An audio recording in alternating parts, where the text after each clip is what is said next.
I think we also deserve a seat at the table when it comes to the trades and creating generational wealth for our future. For a long time, right, it was the man, head of household.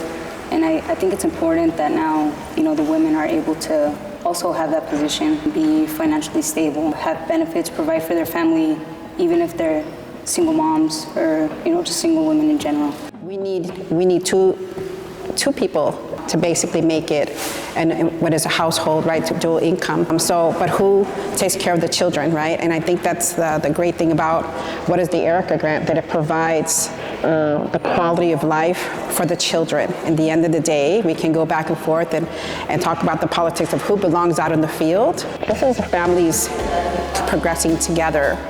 Growing up in poverty, I think, right, it was very looked down on.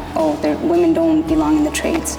So I think breaking that stigma and allowing women, or the young women, to know that, we actually do deserve to be here.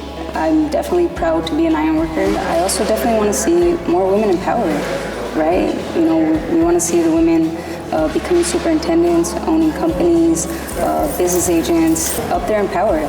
Future built by her.